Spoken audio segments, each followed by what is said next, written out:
Sets up to the end zone. Touchdown, New Orleans.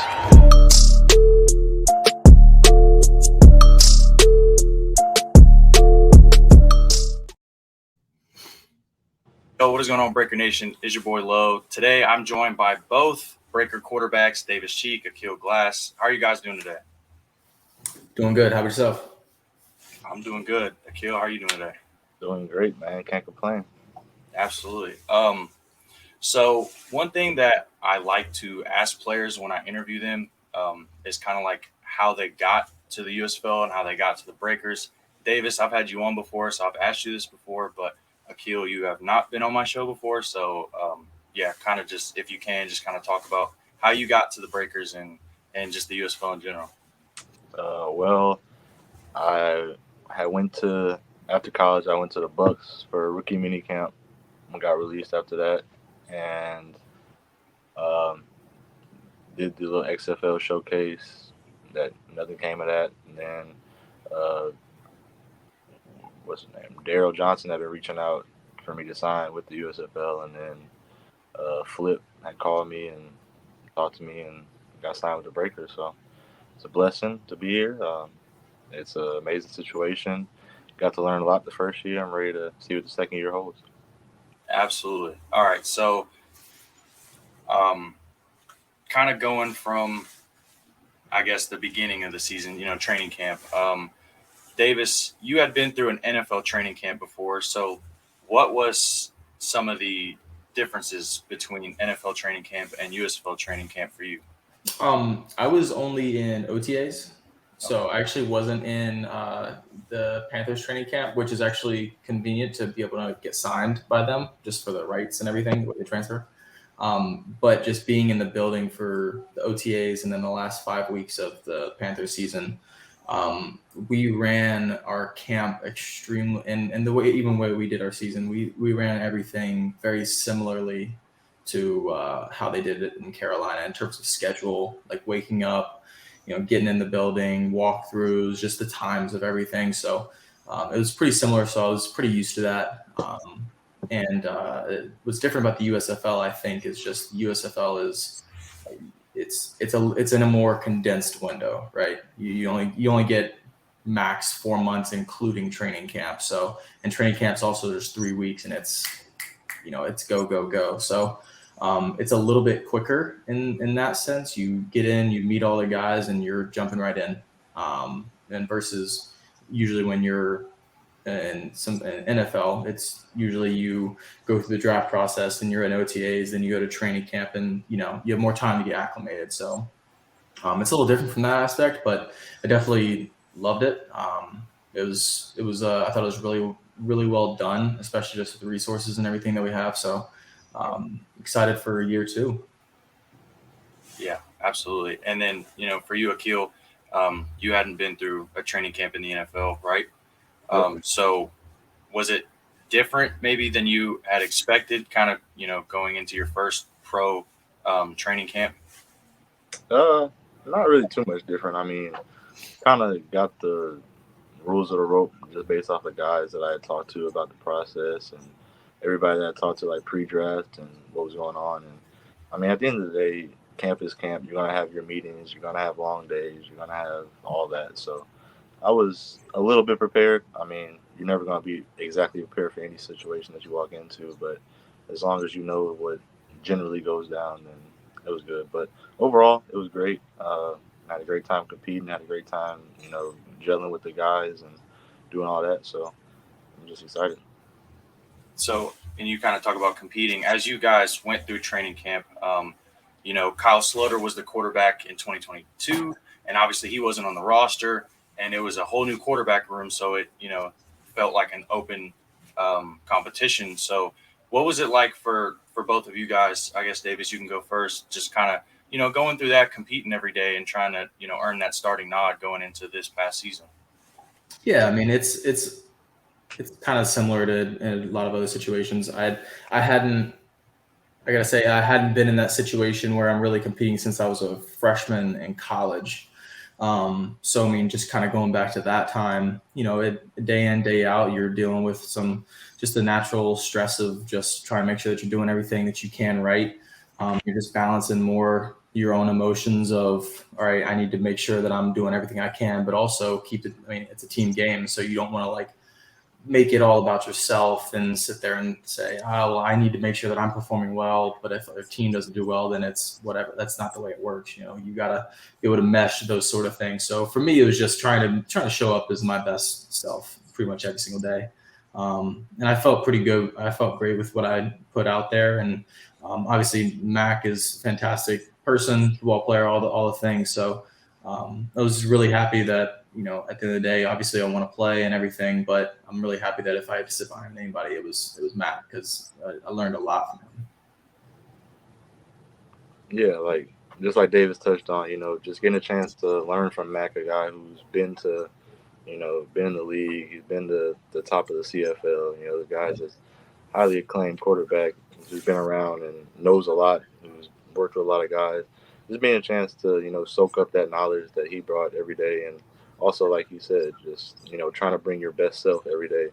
And I was in the same boat. I hadn't competed like that since my sophomore year of college, so it was fun. I mean, everybody loves a challenge. So at the end of the day, it didn't go out the way that I wanted to, but the team had success, Mac had success, and that's all it was about. At the end of the day, as long as the team wins, then you can't be mad.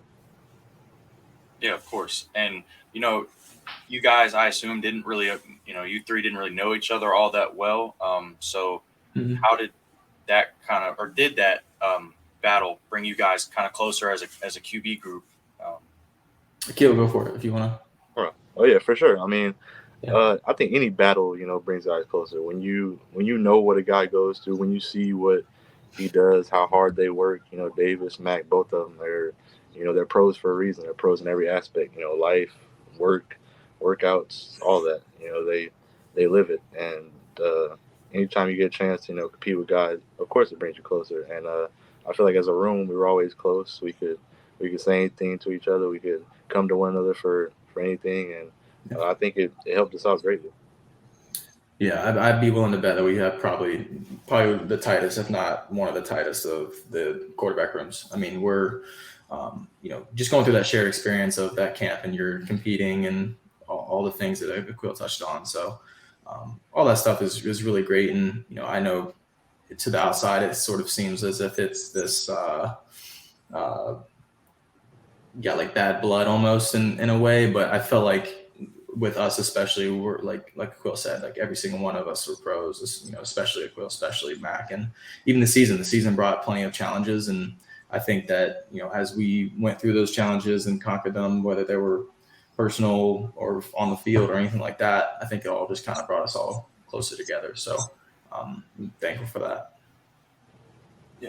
Yeah. I personally, from the outside looking in, it didn't seem to, cause any issues. You guys always seem to be having fun. So, I mean, that's a big part of what it is. So now moving into the actual season, right? McLeod is the starter, week one. How did you guys prepare yourselves, as Davis, you being the second string guy, and then Aqeel, you kind of being the QB3. How was it different maybe for you guys as far as like preparation would go? I can say just for me, I never really looked at it as like, I'm QB2, so I got to be more prepared than this or that or whatever. We all spent a good amount of time together, especially preparing throughout the week. I know I'd always be texting Mac and that kind of stuff, and just picking his brain on just what are we thinking on this and everything. And we always have conversations on the field between all three of us. Just what are we thinking about this play? How do you see this? What do you like on this drop? How do you want? Just picking each other's brains all the time and making each other better. And that's really what it takes to be successful. And, I think we did a really good job of that. And my preparation was just, at the end of the day, you got to treat it as if you're the starter. You got to treat it as you got to be ready to go regardless of the situation, especially if you're the backup and third string, whatever it is, you're not getting those reps. You have to try and prepare even a step further because, you know, at the end of the day, you're not getting the true experience of the live reps. So you have to be able to sit there and mentally go through everything. And it was a really good learning experience, to be honest. Really, I learned a lot just about how I learn in this specific role. And I feel like I can take that with me, you know, pretty much the rest of my career. So that's a really good benefit from this past year. Yeah, like David said, you know, just being prepared for anything. You know, in the game of football, you never know what's going to happen. Davis is one play away from playing. I'm 2 plays away from playing. So you never know what's going to happen. So at the end of the day, you always have to prepare yourself for anything. And in doing that, like he said, you know, picking Mac's brain, watching film, making sure that, you know, you're in tune with the game plan and how Coach Flip sees things and all of that. So just, you know, and that's where, you know, being a pro comes in. At the end of the day, you're not going to have those reps. There's only a certain amount of reps that guys are going to get. So you always have to be ready and always taking mental reps whenever you can. I think that's one actually thing that a lot of people don't necessarily know is that, you know, once you get to the professional level, even the second quarterback, it's not like you're getting reps every single day with the offense. I mean, that's just not the way that pro football works. I think for a lot of places, granted, I've only seen a couple and I've talked to guys in different places, but I mean, I know in college, like the college, high school, it's usually about 70, 30, 60, 40 in terms of first QB1 versus QB2 reps. So yeah, I mean, you have to really understand how you learn and really understand how to best prepare yourself because you're not getting the live reps. So, and that's a delicate balance, and it's a learning curve for sure, but it's one that I think both of us, you know, really tackled really well throughout the season. For sure. Now, both of you came into, you know, a team that had made the playoffs the year before, and a lot of that roster was, you know, kind of carrying over from the year before. So was there any particular guy for either of you that would, you know, that was kind of on last year's team that maybe like kind of took you in, maybe like under their wing a little bit, or just kind of was showing you what it's like to be in the USFL? Aqeel, go for it. Yeah, you know, I had a couple guys, you know, like EJ Bibsy. Great team. Great dude. Yeah, he's an amazing guy, consummate pro. He's been with Flip, so he kind of knows him. You know, he gave me the ins and outs of, you know, his personality, and you know, he really showed me the ropes in a way, and I'm forever grateful for him. Yeah, I mean, definitely the offensive line. You know, we had dinners with the offensive line throughout the year, so those were always really fun. And I mean, that started really early on. So all those guys were obviously great, but I mean, a bunch of the defensive guys too. I mean, usually in teams, offense defense is pretty separated, but I feel like especially in the USFL, like you're so tight knit because it's such a small roster. I mean, it's 45 guys whenever you get to game day, so. You know, it's a really tight knit roster, so you come across everyone all the time. So a lot of those defensive guys, Diggsy, Draw, like Fernandez, all those guys. So all those guys really helped kind of teach us things that we needed to know. I mean, obviously it's our first year; we have plenty of stuff to learn. So all those guys are great. I mean, I think we had a really awesome team just from like people, like a person standpoint. So. That's one thing I'll definitely miss. I'll be interested to see how things change from, you know, to next year, but I'm hoping we can keep a lot of those guys. Yeah. So this is one that like a lot of players don't like to answer because they don't want it to seem like they don't want to pick a certain guy, I guess. So I wanted to ask it kind of differently. Who do you guys think is like the goofiest guy on the roster? Maybe, you know, just kind of always cutting up or just kind of goofing off, being funny, things of that nature. Oh man, where to begin? There's a lot of them. Yeah, I mean the entire defense. Is that a way to No, our team had a lot of personality, man. Our team had a lot of personality, and it's just different types of personality, and they always, in a way, they almost complement each other, and everyone's always kind of riffing off the next, if you will. So, you got anyone specific in mind, Aqeel? Offensive wise, probably D is funny. D. We got D Anderson, Kurt Kelly. Kurt, always funny. Yeah. Jack Kramer's pretty funny. You know, he's one of the guys where he'll surprise you with a joke and then he'll get right back serious. But yeah, like David was saying, like there's a bunch of personalities on the team. And I feel like everybody just, you know, it was a real family atmosphere. You know, there was no bad blood between anybody. Everybody had love for each other. So it was great to be around. Yeah. Yeah, I always see the social media clips of Vontae and Nandez just kind of doing some funny stuff. I told them before they should probably have their own podcast because I think it'd be hilarious. They're the way they act on like the social media and everything. That's the way they are all the time. There's no difference. There's no like social media person. No, that's them all the time. They're always on. Diggs is always talking, and I mean I love it. It's awesome. All right, so moving through the season a little bit, the team starts off 4-0, and you know garners a lot of attention, a lot of statistics, leading in a lot of that stuff. And then you kind of go through the 3-game skid. What kind of helped keep the team from, crumbling? Because a lot of teams probably would have just fell apart in that type of situation and not even made the playoffs. So what do you guys think kind of helped keep the team together going through that, that hardship? I think for sure just that, like everything we just talked about, that family atmosphere, that was a big thing. Because that's, I mean, at the end of the day, all you have is each other. Whether you're winning, whether you're losing, anything like that, all you really have is each other. And that's the kind of mentality that we had.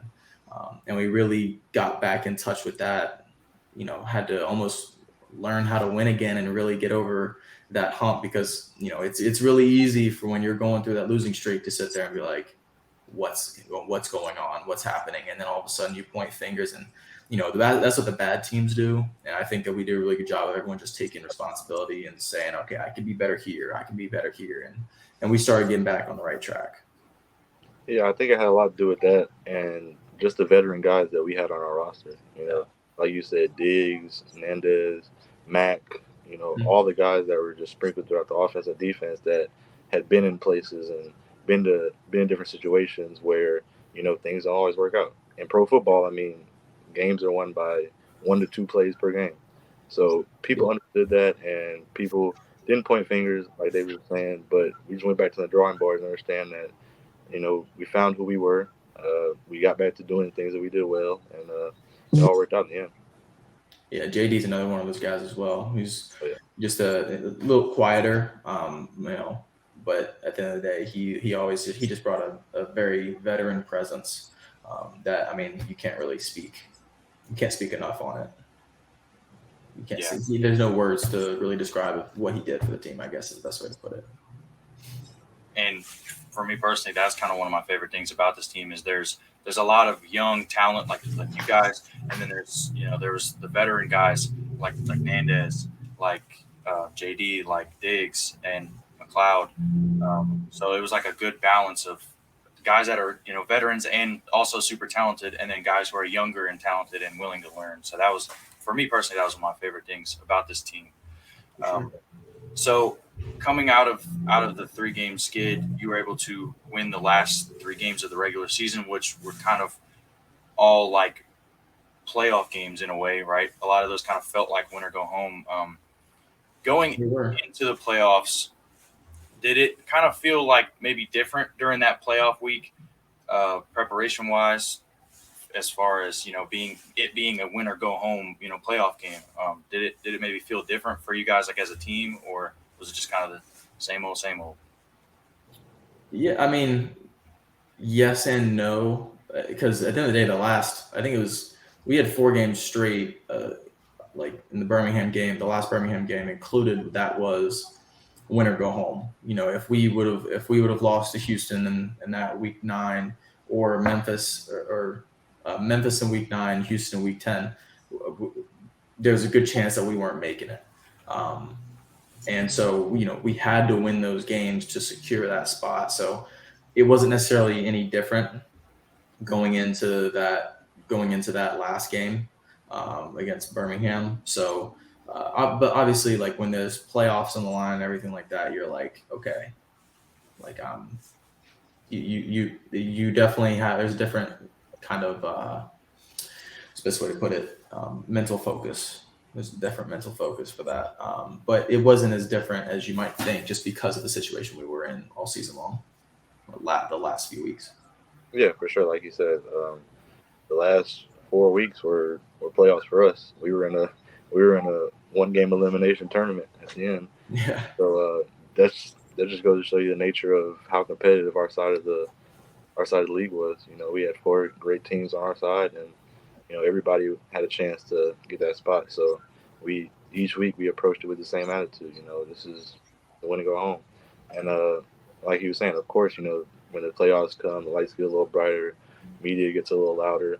So everybody was focused. I didn't see anything different. Everybody came to work ready to get our get back against Birmingham. Now, I know that, in that game specifically, the crowd maybe, obviously isn't on our side, but what was the energy like in that stadium? Because, every team isn't in their home stadium, so every game doesn't, have, fans like that. So what was the energy like in that game, just as far as maybe the atmosphere and things of that nature? Cool. You want to touch on it? Feel free. Yeah, I mean, it was great. It felt like a college game again. The fans were out. They were rowdy. They had been tailgating for like 2 days before. So it was just, the energy was great. It was awesome. That's the stuff that you live for. I mean, as a football player, stuff you dream about coming out. It was like, I think 6 p.m. Lights were on. Everybody was watching us. So it was great energy. It was electric. And like you said, they weren't on our side, but I've always felt like playing on the road is always a little more fun because, you walk out there with a W, fans have a little hate for you. Yeah. It's always been fun. I agree with what Aqeel said. It's always fun to go on the road and, have people screaming at you, yelling at you, and it just kind of fires you up a little bit more. But yeah, it definitely felt more like college, but, where I went to college and everything like that, it wasn't as big of a deal to tailgate. So it was like just a little bit extra rowdy, which was really nice because that's how I know college football, just from growing up and watching it. So it was fun. I really enjoyed it.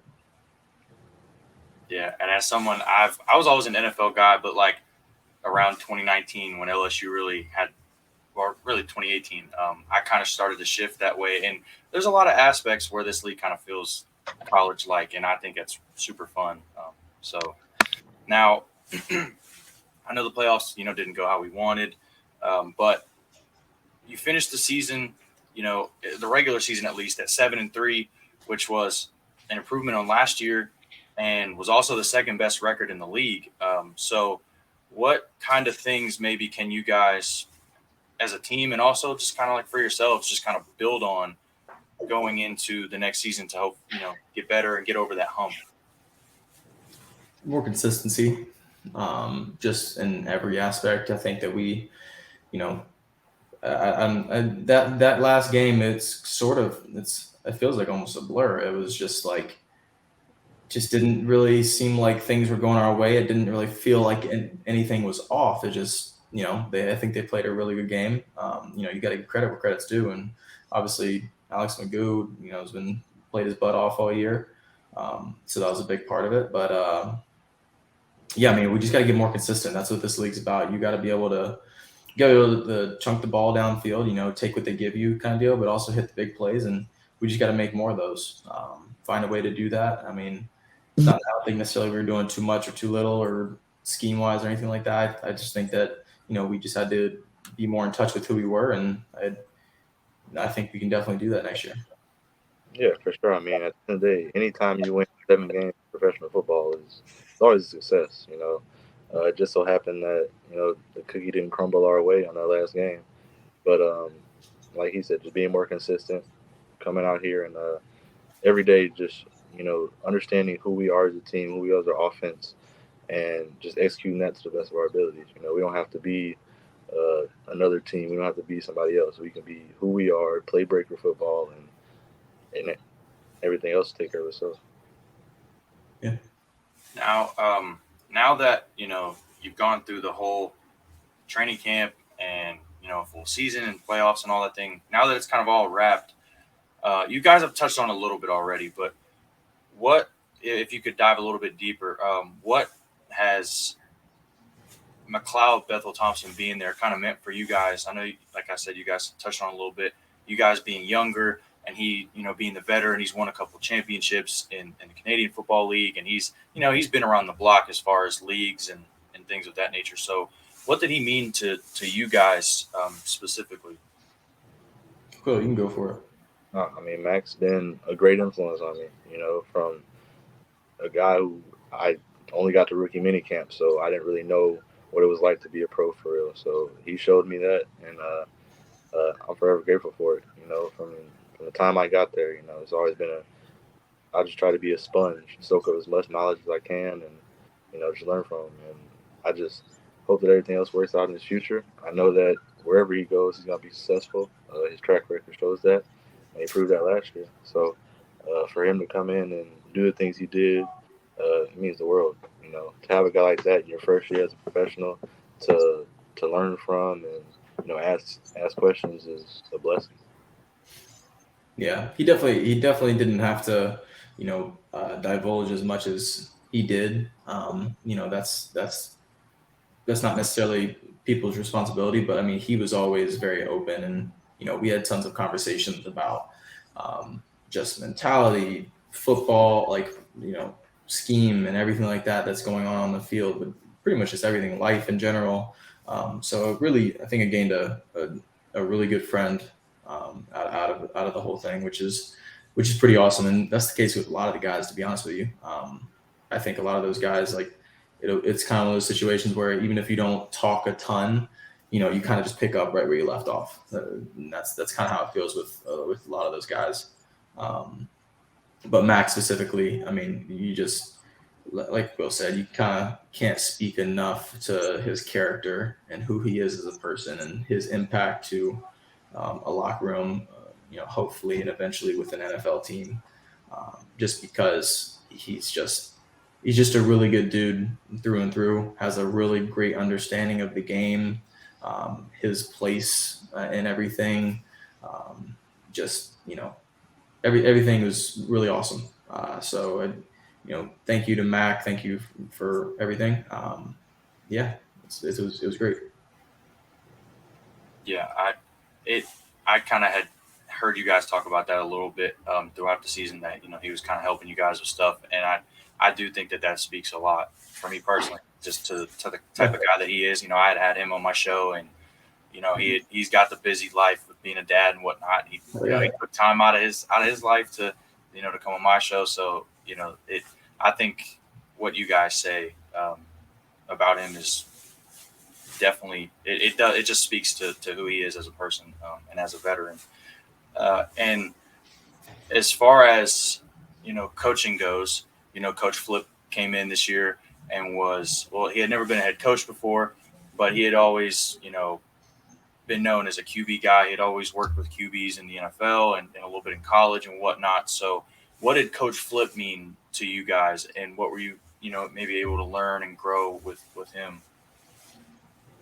Yeah, I feel like the biggest thing is just being able to have that knowledge from the professional level. I mean, he spent a lot of time in the NFL around a lot of really good quarterbacks. So just the knowledge that he brings to the quarterback room every single day, just not only in football, but just in process, and learning how to prepare, even more, learning just as much as you can. I think that's probably one of the biggest things. I don't feel like there's a lot of guys who have as much knowledge as him when it comes to football. So that was something that's, you really can't you can't understate it. So yeah, that was probably the most noticeable thing.